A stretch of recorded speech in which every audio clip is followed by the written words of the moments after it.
Vriende, goeiemôre. Dis Saterdagoggend die 31ste Julie en ons is by Koffiekuier nommer 492. Ons gesels dan vanoggend oor die belydenis wat sê dat ons glo in die vergewing van sondes. Nou, in 1850 verskyn die boek van Nathaniel Hawthorne met die titel The Scarlet Letter. En meeste van julle sal seker hierdie boek gelees het of al een van die films wat oor die boek gemaak is gesien het. Dit vertel die verhaal van ene Hester Prynne wat in 1640 swanger raak met 'n buiteegtelike verhouding.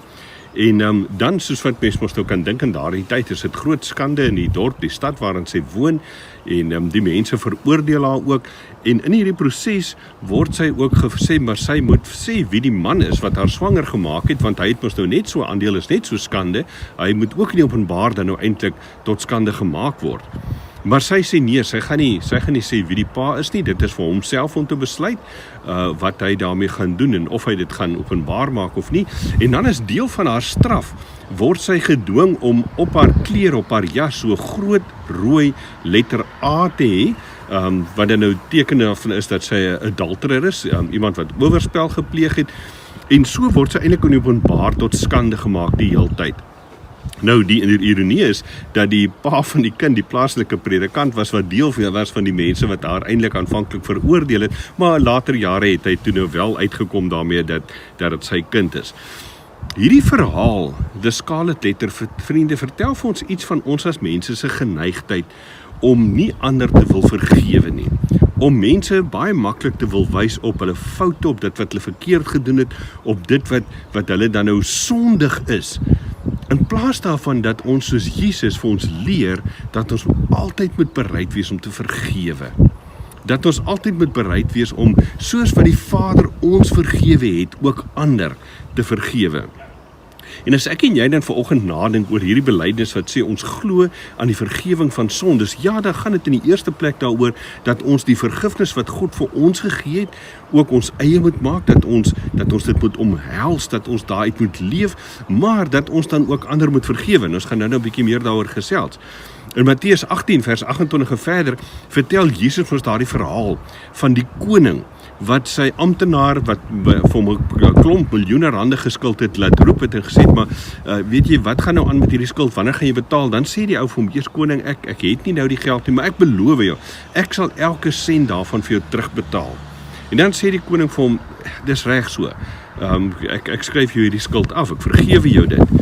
Maar as hierdie ou dan nou buite kom uit die paleis uit, dan kom iemand verby wat hom net 'n paar rand skuld en hy gryp daai ou in die keel en hy wurg hom en hy sê vir hom, jy moet my skuld betaal. Ek kan nie meer langer wag nie, ek soek my geld. En dan gaan die mense en dan vertel vir die koning, hulle sê, eers koning, hierdie ding het jou gebeur, jy het vir hierdie ou hierdie miljoene rande afgeskryf, maar hy het hierdie ander ou in die tronk laat gooi net vir 'n paar rand. En dan jy ken die verhaal verder, vriende. Met hierdie verhaal illustreer Jesus eintlik net vir ons kan nie met God se genade so werk nie. Ons kan nie God se genade ontvang en gratis vry verniet en dan is ons nie bereid om ander ook te vergewe nie.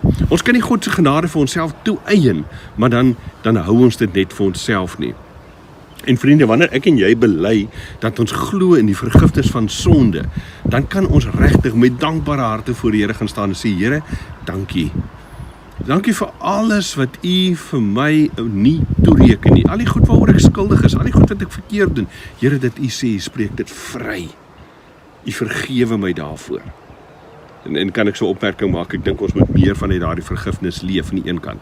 Aan die ander kant moet ons ook sê, maar omdat ek vrygespreek is, omdat ek hierdie vergifnis ontvang het, kan ek dit nie vir myself hou nie, moet ek ook ander gaan vergewe.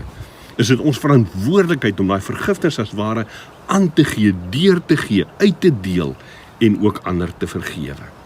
Vriende, kom ons staan so dan, bid ons saam oor hierdie ding van vergifnis. Here, ons kan nooit genoeg dankie sê vir die vergifnis wat U vir ons gegee het nie. Here Jesus, ons is sondaar mense wat skuldig staan voor U, maar U genade is groot. Aan die kruisdood op Golgotha het U in ons plek die straf reeds gedra. En met die kruisdood en die opstanding het U dit vir ons moontlik gemaak om in 'n nuwe verhouding met die Vader te leef. En daarom bid ons, o Gees van God, dat U ons sal help om hierdie genade, hierdie vergifnis ook aan te gee en ander te vergewe. Dit is ons gebed in Jesus se naam. Amen. Vriende, vir oggend se huiswerk, maak 'n lysie van mense wat jou te nagekom het, mense wat jou skuld in die lewe. En vir wie jy dalk op 'n punt moet kom om te sê, weet jy, ek vergewe jou daarvoor. Maak hy lysie. Dalk is van hulle nie eers meer in hierdie lewe nie, dalk is dit mense wat al reeds gesterf het.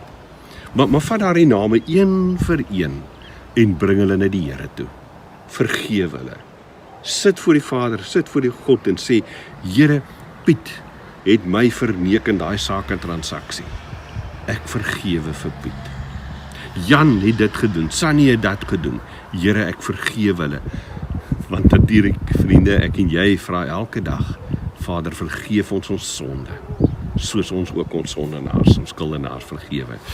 Vir diegene wat jy nog kan kontak van daardie mense, is dit dalk 'n goeie idee om doodeenvoudig vir so 'n persoon 'n boodskapie te stuur of te bel as jy kans sien daarvoor en net vir hulle te sê, weet jy, dat baie water in die see geloop in ons lewens.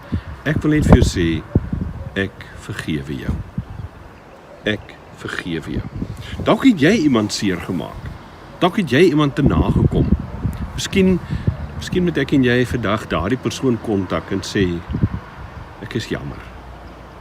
Vergewe my daarvoor. Vriende, ek hoop dat ons vandag op hierdie Saterdag tyd sal spandeer met die hele ding van vergifnis. Ek en jy sê ons glo aan die vergewing van sondes. Kom ons leef dit uit. Elke dag dan ook. Ek stuur weer vir die skakels van NG Lorraine se eredienste van môre. En dan, soos ek gesê het, ek het gedink oor die koffiekuiers van volgende week wat ek moet verlof is. Ek het besluit ek sal maandag dit weer noem. Ek gaan die koffiekuiers opneem almal maandagoggend vir dan nou van Dinsdag af tot en met volgende week Dinsdag toe. So, jy sal nog steeds die koffiekuiers kry. Ek gaan dit nou net nie elke oggend doen nie, so ek sal elke oggend net dit vir jou uitstuur. Maar dit gaan net so 'n bietjie makliker maak. En dan gesels ons so 'n bietjie, ek gaan nie eers vir jou sê waaroor ons gaan gesels nie. Ek sal maandag so ietsie meer daaroor sê. Die van julle wat wonder, die huis daar in die agtergrond, hopelik maandagoggend kan ons intrek. Geniet jou koffie, geniet jou Saterdag en mooi loop.